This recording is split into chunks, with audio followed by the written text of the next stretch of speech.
शिवानीज किचनमध्ये तुमचं स्वागत आहे। आज आपण हिरव्या वाटणातला बांगडा फ्राय करणार आहोत, जो की खायला खूप जबरदस्त झाला होता।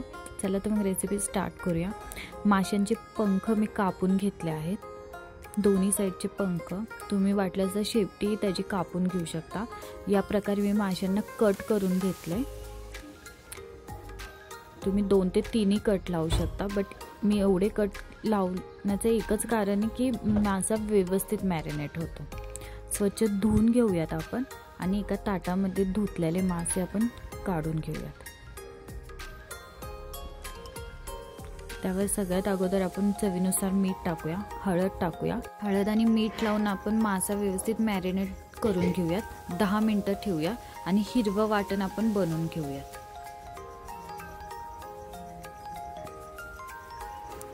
हिरव्या वाटणासाठी मी आता मिक्सरच्या भांड्यामध्ये 10 ते 12 लसणाचे पाकळ्या घेतल्यात, आलं घेतलंय, हिरव्या मिरच्या चवीनुसार टाकू शकता, कोथिंबीर आणि भिजवलेली चिंच ॲड केली।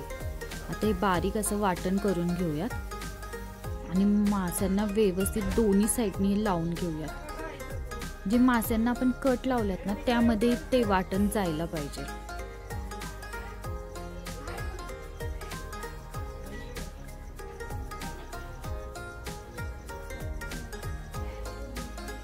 व्यवस्थित असं वाटण बघा पूर्ण माशांना लावून घेऊया। मी 10 ते 15 मिनिटं फ्रीजमध्ये मासे ठेवले होते मॅरिनेट करून।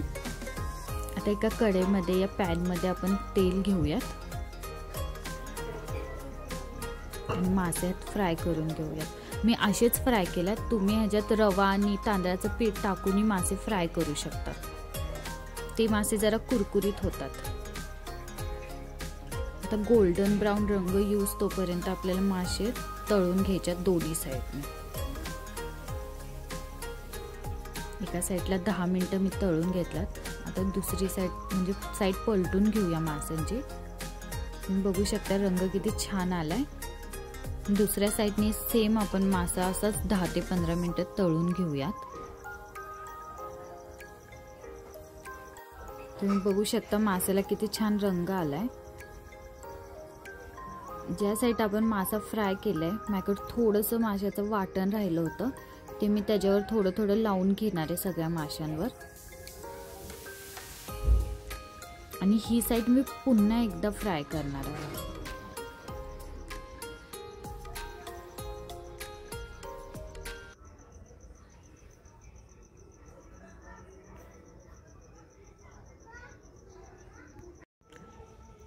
चॅनलला सबस्क्राईब नसेल केलं तर प्लीज माझ्या चॅनलला सबस्क्राईब करा, शेअर करा, लाईक करा आणि बेल आयकॉनला दाबायला विसरू नका।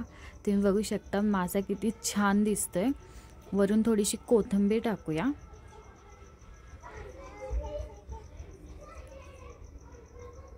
दोन टिप्स सांगते, जसं की मी आधी सांगितलं होतं, माशांना तुम्ही तांदळाचं पीठ आणि रवा लावून फ्राय करू शकता आणि कॉर्नफ्लॉवर लावून पण डीप फ्राय मासे करू शकता, ते खूप छान लागतात। आणि असे तर मासे खूपच छान लागत होते। नक्की रेसिपी ट्राय करा। रेसिपी आवडली तर चॅनलला प्लीज सबस्क्राईब करा।